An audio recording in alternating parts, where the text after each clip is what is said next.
하고 여러분 반갑습니다. 이제 고린도전서에 대한 두 번째 시간을 한번 진행해 보도록 하겠습니다.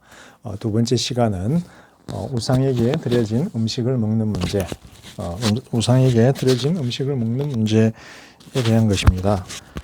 마이크를 좀 쳐야 되는데 마이크가 자꾸 우상에게 드려진 음식을 먹는 문제인데 이 문제가 중요한 이유는 무엇이냐면 우리 삶에 여러 가지 문제들이 발생을 해요. 굉장히 많은 문제들이 발생을 하는데 그 문제들에 대한 해답을 우리는 종종 우리 삶의 모든 문제들에 대한 해답이 성경에 기록되어 있다라고 이렇게 우리는 믿고 또 그렇게 설교를 해요.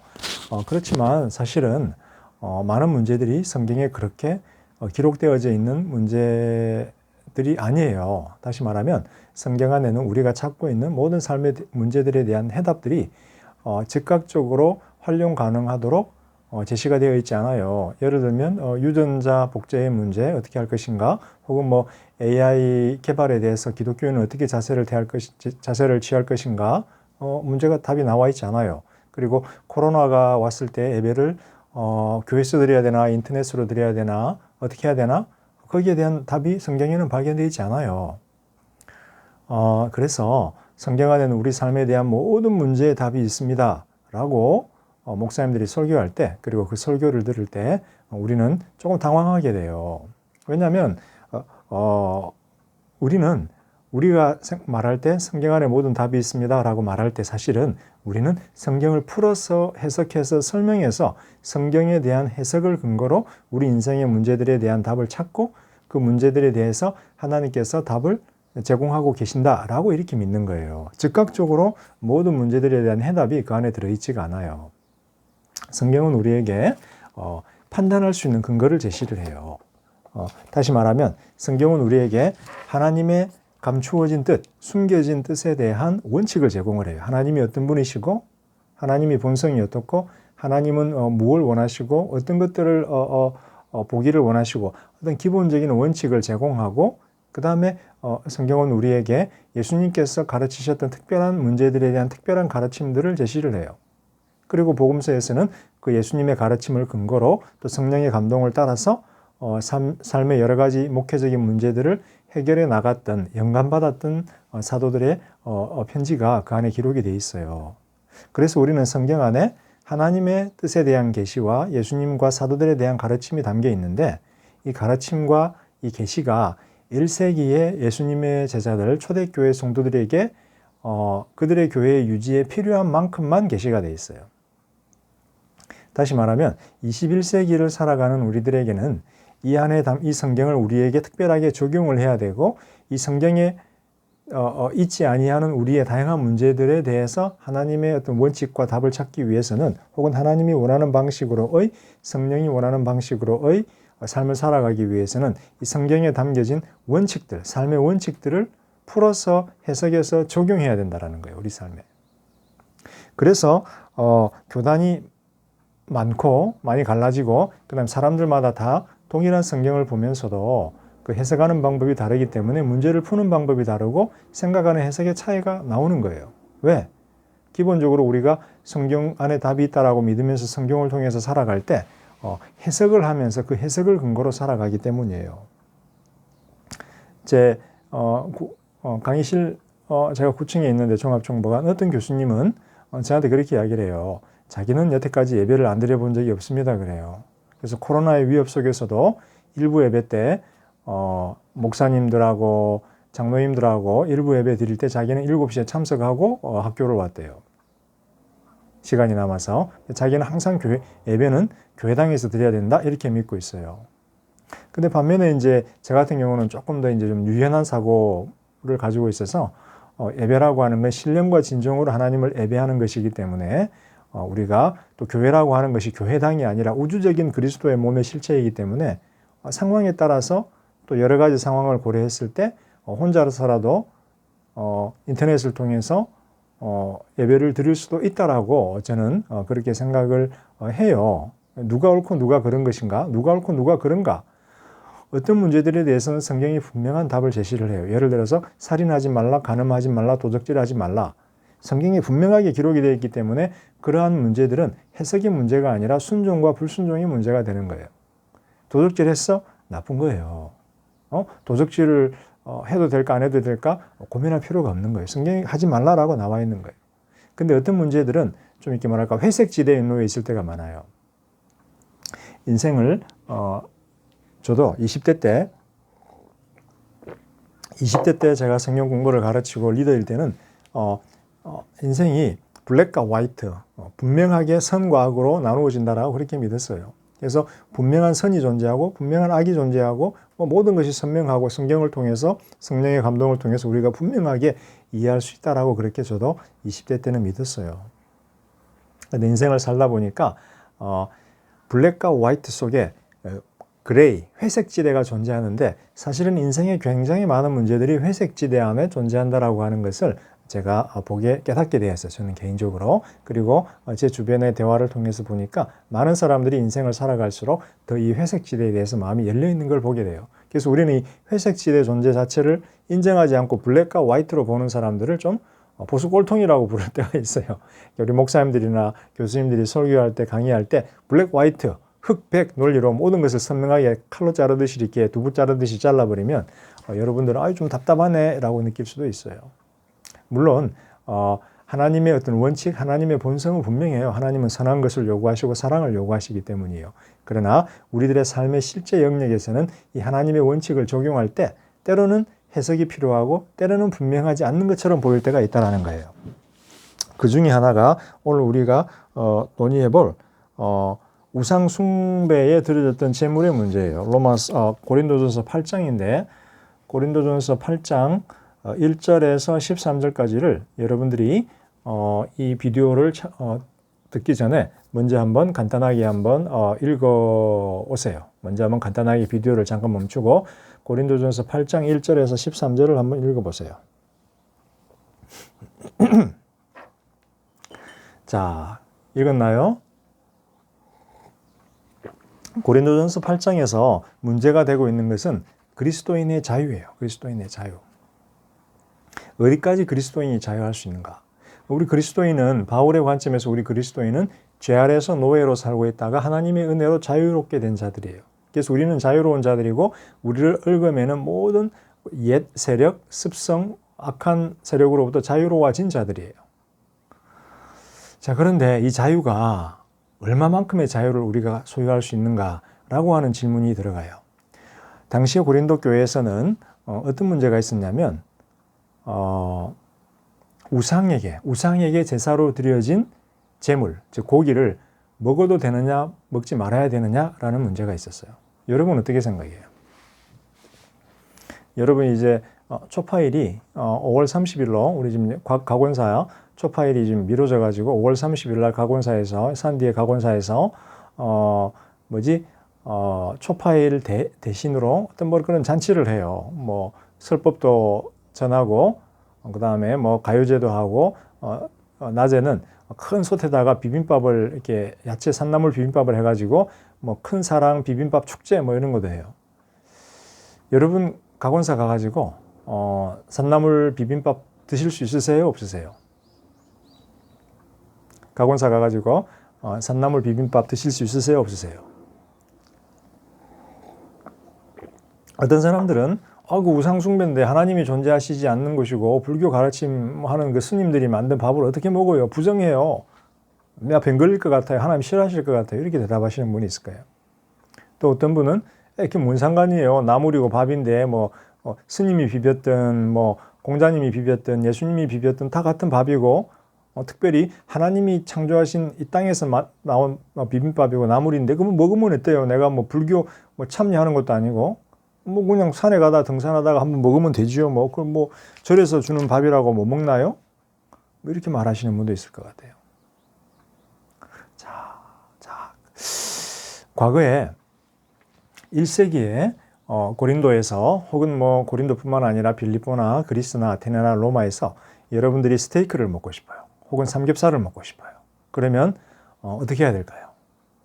1번, 여러분들은 소를 잡아야 돼요. 집에 키우던 소를 잡아야 되는데 근데 1세기 그다음 농경시대에서 소는 굉장히 중요해요. 단순히 고기를 제공하는 어떤 그런 소는 단순히 고기의 어떤 근원이 아니라 단백질의 어떤 그런 소스가 아니라 단백질을 제공하는 어떤 그런 객체가 아니라 큰 노동력을 상징을 했어요. 밭을 갈아야 되고 논을 갈아야 되는데 인간이 할 수 없는 것을 소가 해주기 때문에 소를 잡아먹어버리면 당장 밭 갈고 농 갈고 농사 큰 지장이 와요. 한번 소 한번 잡아먹고 말면 그 다음에는 이제 1년 내내 굶어야 돼요. 그래서 여러분 갈등해야 돼요. 소고기 먹고 싶다고 소를 잡아먹고 1년 내내 굶을 것인가 아니면은 소고기 참고 쌀밥 1년 내내 먹을 것인가 고민을 해야 되는 거예요.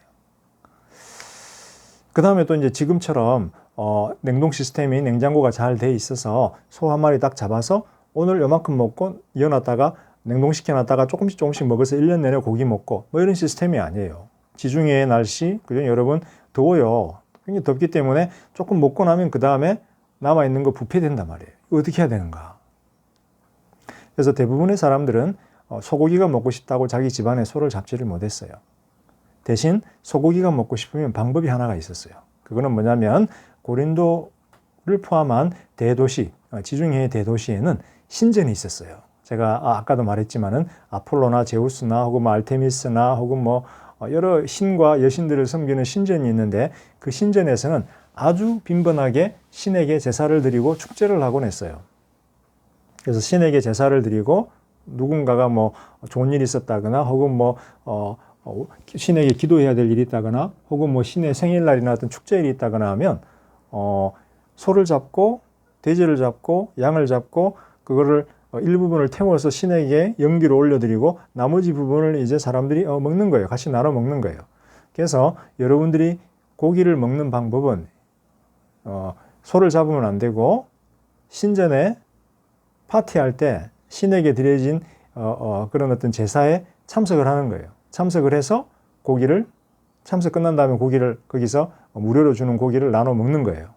혹은 나는 참석하기 싫어 하면 빠져 있다가 끝날 때쯤 가가지고 그냥 식사만 이렇게 하면 되는 거예요.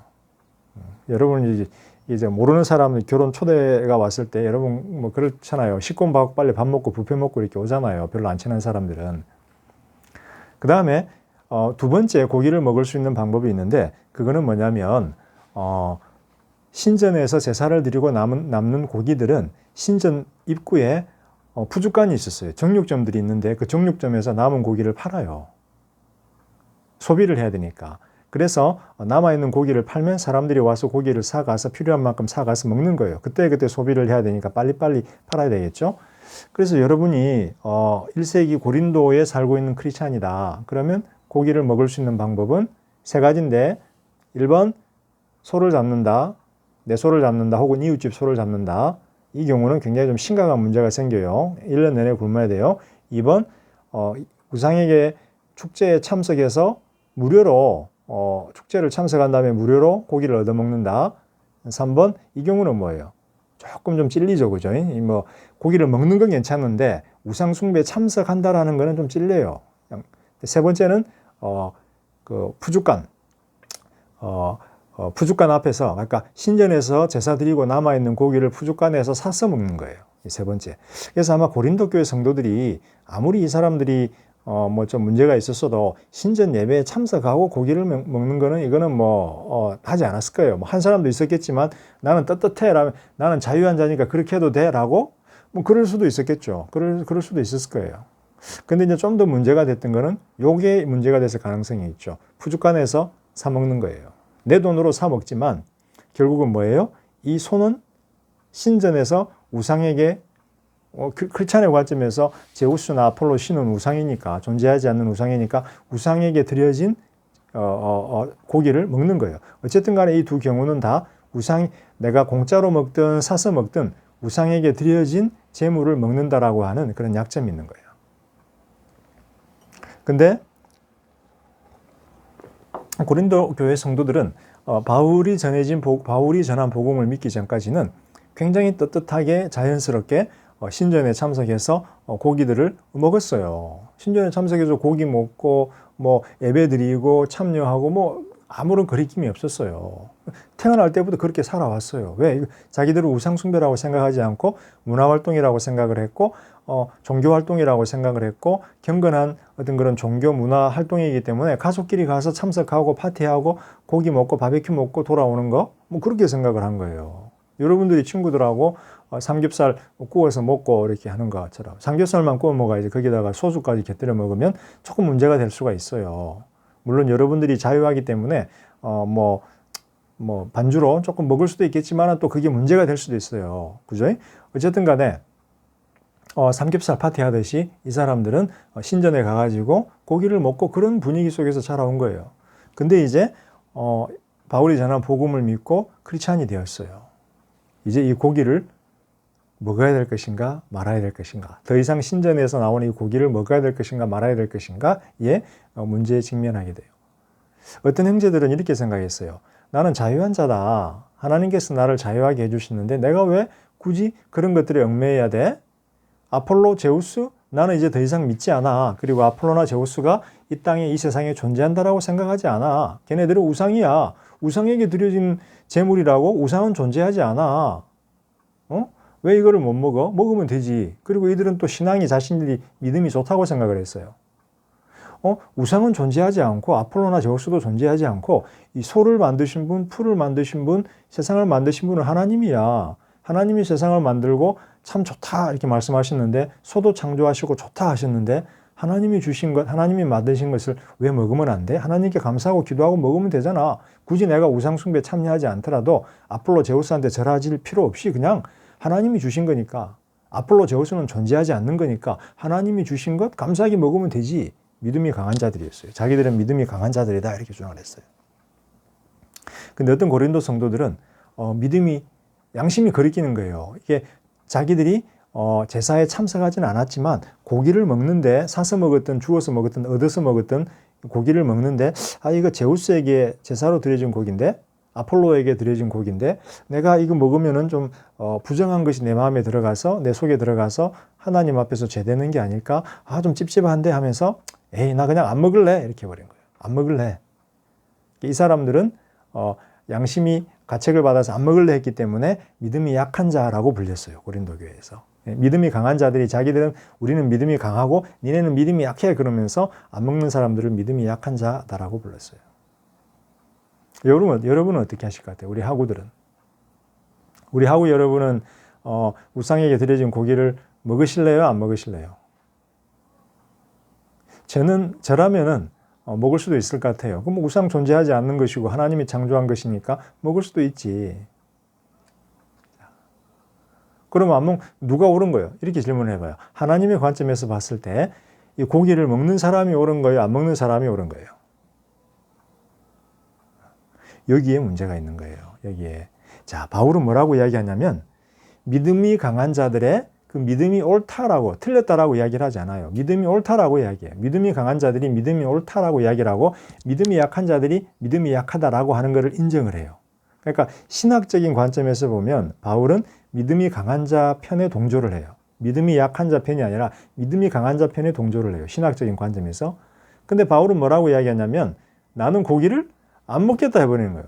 바울은 신학적으로는 믿음이 강한 자 편에 서면서 실질적인 측면에서는 믿음이 약한 자 편에 서버려요. 그러니까 뭐라고 이야기하냐면 나는 아폴로, 제우스, 우상 존재하지 않아. 하나님께서 만물을 창조하셨으니까 신학적으로 나는 강한 자 편에 서서 그들이 옳다고 생각하고 나는 먹을 수 있어 라고 하는데, 근데 바울은 그런데 나는 고기를 안 먹을래.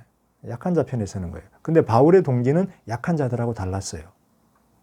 왜 그랬을까요? 바울은 이 약한 자들이 믿음이 강한 내가 고기를 먹으면 그걸 보고 시험에 들어서 넘어진다라는 거예요.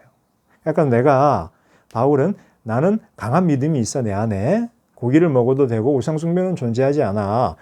그렇지만 약한 믿음을 가진 성도가 나를 보고 실족할까 봐 나는 고기를 안 먹겠다라고 이렇게 얘기하는 거예요. 옵션이 세 번째 옵션이 생기죠. 고기를 먹는 옵션, 고기를 안 먹는 옵션, 그다음 세 번째는 형제를 세워주는 옵션이 생기는 거예요. 강한 자, 약한 자 둘이서 싸우고 있었는데 바울은 신학적으로는 강한 자 편에 서지만 실질적으로는 약한 자와 같이 행동을 해요. 안 먹는 행동. 왜? 자기는 약한 자가 시험에 드는 것을 원치 않기 때문에 약한 자를 세워주기 위해서 세 번째 옵션을 드는 거예요. 그래서 바울은 나는 내가 만약 고기를 먹어서 내 형제가 시험에 들면 나는 고기를 안 먹을래 하는 거예요. 가톨릭의 사제들은 술, 담배를 해요. 그 사람들은 뭐 결혼도 안 하고 가정에 대한 부양도 없고 스트레스도 없잖아요. 그렇지만 동시에 가정이 주는 어떤 기쁨도 없고 뭐 낙이 없잖아요. 그러니까 술, 담배 많이 해요. 가톨릭 사제들이. 그리고 저기 수도원 가게 되면 수도사들이 참 맨날 공부만 하고 농사만 짓고 하니까 심심하니까 포도주 담궈갖고 좋은 포도주를 많이 가지고 있어요. 수도사들이. 맥주도 독일에 가면 제일 좋은 맥주는 수도원에서 발견돼요. 이 수도사들이 저녁 끝나고 나면 맨날 좀 술을 많이 취해요. 포도주, 뭐 맥주 많이 먹고 막 취했어요. 자, 신학적으로 이 양반들은 하나님 앞에서 죄를 범하는 건가요?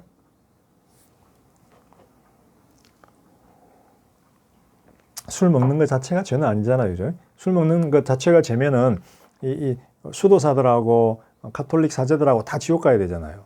바울도 디모데전서에서 디모데에게 네 위장병을 인하여 술을 약간 와인을 약간 먹어라 이렇게 하잖아요. 예수님도 첫 번째 요한복음에서 첫 번째 행하신 기적이 가나의 혼인잔치에서 물을 포도주로 바꾸신 거잖아요. 어떤 사람들은 그렇게 이야기를 해요. 예수님 당시에 이스라엘은 물이 안 좋았기 때문에 포도 주스를 만들어 먹은 거지. 그래서 예수님이 한 거는 포도 주스를 먹은 거고 물을 포도 주스로 바꿔주신 거지 와인이 아니라는 거예요.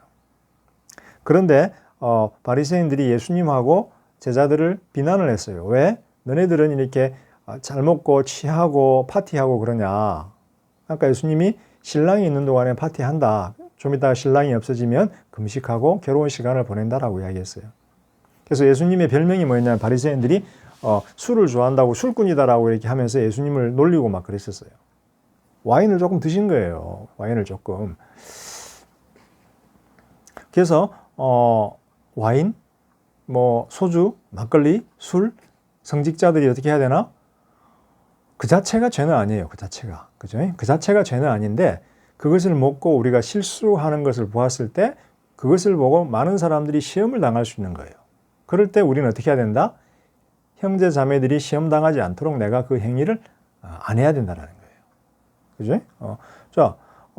그죠? 내가 술 마시고 곤드레 만들어 해갖고 이렇게 막 퍼져 있으면 어떻게 되는 거예요? 다른 사람들이 시험에 들 수 있다는 거예요. 목사가 왜 저래? 목사가 왜 저래? 교수님이 왜 저래? 그럼 내가 다른 사람들, 내 형제 자매들 시험에 들지 않도록 내가 금령금주하겠다라는 거예요. 뭐 이게 꼭 이게 선악을 구분하는 죄의 문제는 아니지만 바울의 논리를 따지자면 신학적으로는 강한 믿음을 우리가 가질 때가 필요할 때가 있지만 실질적인 어떤 행위적인 측면에서는 나의 강한 믿음, 자유를 포기해야 될 때가 있다는 거예요. 믿음을 포기하는 게 아니라 나의 자유, 강한 믿음에 근거한 자유를 포기해야 될 때가 있다는 거예요. 왜? 내 형제 자매들이 나를 인해서 시험 받을 때 이들을 세워주기 위해서 내 자유를 포기해야 될 때가 있다는 거예요. 그리스도 안에서 난 자유한 자고 뭐든지 할 수 있어요. 그죠? 하나님이 하지 말라 한 것만 빼고는 다 할 수 있어요. 그렇지만 나의 자유로운 행위를 인해서 내 형제가 시험에 받으면 내가 어떻게 해야 된다? 내가 그 행위를 포기할 수도 있어야 된다라고 바울은 가르치는 거예요. 믿을지 믿지 않으실지 모르겠지만 제가 미국에 있을 때 박사과정을 할 때 머리에 염색을 하고 힙합을 좀 배웠어요. 한 3년 정도. 굉장히 재밌게 배웠고 아주 잘했었어요. 그렇지만 이제 어느 정도 공부가 끝나고 이제 안수도 받고 한국교회에서 봉사를 해야 될 때가 되니까 이게 목사가 머리 염색 팍 하고 젊을 때는 괜찮은데 또 뭐 힙합하고 하는 게 좀 다른 사람들을 불편하게 하고 시험에 들게 할 수 있겠다 싶었어요. 그래서 제 마음속에 성령이 주시는 감동이 내가 뭐 운동 좋아하고 힙합 좋아하고 뭐 염색하고 싶다고 해서 뭐 내 마음대로 하는 것보다도 다른 사람들이 시험에 들지 않도록 조금 양보해 주는 것도 괜찮겠다 싶어서 제가 이제 염색도 끊고 힙합도 끊었어요. 뭐 이제 머리가 허옇게 흰머리 되면 또 이제 검게 염색을 할 수 있겠죠. 근데 우리 젊은이들처럼 빨간색, 와인색으로는 제가 금발로 염색을 하긴 좀 그렇잖아요. 제가 금발 염색하고 설교하러 간다 생각을 해보세요. 얼마나 장로님들, 권사님들이 시험에 들겠어요. 물론 이제 하나님 앞에서 자유가 있지만 그 자유를 내가 다른 성도들이 시험에 든다면 그 성도들을 세워주기 위해서 내가 그 자유를 약간 포기할 수도 있다는 거예요. 제3의 옵션이 있다는 거예요. 신학적으로 강한 옵션, 신학적으로 약한 옵션이 있는데 제3의 옵션이 있는데 그거는 뭐냐면 다른 이들을 세워주는 옵션, 교회에 몸된 공동체를 세워주기 위해서 나보다 약한 자를 세워주기 위해서 나의 자유를 때론 포기하는 옵션이 있다는 거예요. 과거에 제가 20대 때 우리 학우들만 할 때 이 이야기를 여러 번 제가 했던 것 같은데 이제 우리가 이제 제가 대학부 다니고 청년부 다닐 때 명절이 되면 기도 제목을 나눠요. 기도 제목을 조원들하고 나누고 친구들하고 나누는데 항상 명절이 되면 어떤 친구들은 항상 집에 가서 시험에 들지 않도록 기도해 달라고 그래요. 왜 그러니까 이제 명절 되면은 조상들 사진 앞에서 영정 앞에서 절을 해야 되는데 자기는 절하기 싫대요. 절 안 할 거래요. 근데 절 안 하면 이제 엄마, 삼촌, 고모, 이모 막 난리 난대요. 막 고함치고 그래서 집안이 항상 문제가 일어나고 자기 때문에 혹은 다른 크리스찬 가족 멤버 때문에 믿지 않는 자들하고 믿는 자들하고 싸움이 나가지고 명절 때마다 절하는 문제로 싸워서 항상 자기는 그게 고민이래요. 기도해 달래요. 자, 여러분들의 조상의 영정 앞에서 절을 하는 게 우상 죄인가요? 아닌가요? 하나님 앞에서. 여러분이 우리 조상은 살아있다, 우리 조상은 신이다 생각하고 조상을 숭배하면서 절하면 그건 우상 숭배예요. 그런데 절을 하면서 나는 내 조상에 대한 뭐랄까 예의의 표현이고 나를 있게 하신 분에 대한 존경의 표현으로 절하는 거예요. 여러분 세배하잖아요. 세배하듯이 그런 마음으로 살아계신 분에게 세배하는 마음으로 조상님 존경합니다라고 절하는 거 그거는 죄는 아니에요. 내가 우상 숭배한 게 아니잖아요. 그래서 믿음이 강한 자의 옵션은 뭐냐면 제가 이론적으로 생각하는 거예요. 그냥 조상님 앞에 할아버지 돌아가신 분 앞에서 영정해서 세배 드리면 되는 거예요. 그건 뭐 우상 숭배도 아니고. 그렇지만 거기 있는 다른 믿음이 약한 성도들이 시험을 받는다. 나 때문에. 왜냐하면 그들은 그것을 이해할 수 없기 때문에 그러면 나는 그걸 안 해야 된다는 거예요. 그 사람들이 넘어지지 않도록. 그래서 이렇게 실질적인 우리들의 삶의 여러 가지 문제에서는 흑백의 논리로 명백하게 선악이 구분되는 경우가 있지만 때로는 많은 문제들이 중간에 회색지대에 존재하는데 판단의 근거는 뭐냐면 나는 자유에서 이렇게 할 수 있지만 나는 강해서 이렇게 행동할 수 있지만 나와 같지 않은 연약한 형제자매들이 나 때문에 시험에 들고 넘어진다면 그들을 위해서 내가 나의 권리와 자유를 조금 포기하는 것도 괜찮다라는 거예요. 바울이 전하는 세 번째 옵션이에요. 그런데 예를 들어서 핵심적인 내 신앙의 문제, 야, 너 예수님께 기도하지 마. 예수님, 그 다음에, 안식일 날 예배를 드려야지 왜 주일 날 예배 드려? 뭐 이런 거는 저는 양보가 안 되죠. 주일 날 주님을 기억하면서 예배를 드리는 거고 예수님을 하나님 다음에 하나님의 아들로 하나님 다음으로 경배하고 하나님과 같이 경배해야 되는 건데 그러지 말라 그러면 안 되는 거죠. 내 신앙의 핵심적인 부분. 하나님 앞에서 분명하게 포기할 수 없는 부분은 내가 포기할 수 없는 거죠. 목에 칼이 들어와도. 그렇지만 그 외에 부수적인 요소들에 의해서 나의 신앙의 근본적인 영역 바깥에 존재하는 비근본적인 영역에 있어서는 내가 자유함을 가질 수도 있지만 때로는 형제 자매들이 넘어지지 않도록 내가 조금 더 내 자유를 약간 포기할 수도 있다. 제3의 옵션. 왜? 이들을 세워주기 위해서. 이걸 바로 바울은 사랑의 원칙이라고 부르죠. 사랑의 원칙. 그래서 우리가 때로는 흑백 논리를 따라서 명백하게 분석하지만 또 때로는 사랑의 원칙을 따라서 양보하기도 하고 자유를 조금 내 자유를 포기하기도 한다라는 거죠. 자, 여러분 이번 시간에 우리가 자유의 문제를 다뤘고 다음 시간에는 은사의 문제하고 시간이 되면은 부활의 문제를 한번 다뤄보도록 할게요. 자, 여러분 10분간 휴식하도록 하겠습니다.